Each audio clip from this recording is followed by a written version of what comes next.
Digging around. Last week, we caught a glimpse of our latest garden guru, Adam Woodham's garden. Well, today we're back for a full guided tour of his ever-expanding Sydney yard.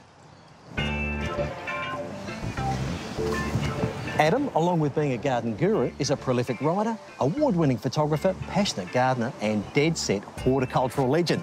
Made you blush. Adam, this yard, it must have been an incredible challenge.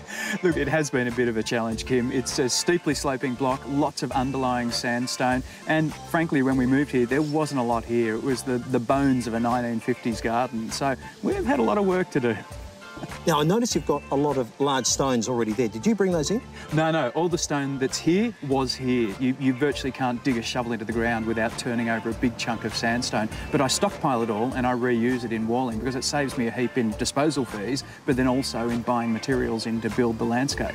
Now, the terracing, it gives this flat feel to a sloped block. What was your inspiration? Well, the inspiration was the fact that there was nowhere in the yard that you couldn't sit down without feeling like you were listing to starboard when we first moved in. You just were rolling downhill wherever you sat. So we decided to put the terracing in for ease of just that comfort of being able to sit down somewhere and relax. But also, it's a very sustainable way of dealing with a steeply sloping block because you're slowing the water flow down as it moves down the slope. You're allowing it to infiltrate into the soil, and that waters all your plants. So a lot of these gardens don't get watered at all. It just relies on natural rainfall, and the terraces create that natural watering effect.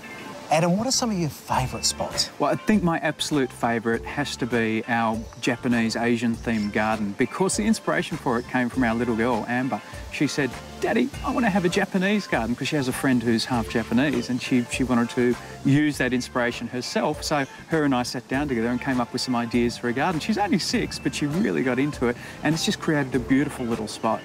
Adam, I spied an unusual plant. It's Dianella forte. It's my first ever plant release. It's one I found in the wild and it took a while to get it identified, but it's a version of Dianella longifolia and it's a great new variety that's really drought tolerant. It has very unusual foliage, long thin foliage. You almost wouldn't pick it as being a Dianella.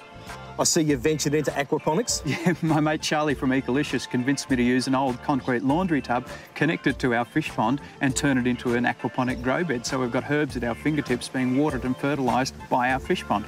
Very cool. Adam, you're full of great ideas and we look forward to seeing you during our autumn series. And I'm looking forward to being here, Kim.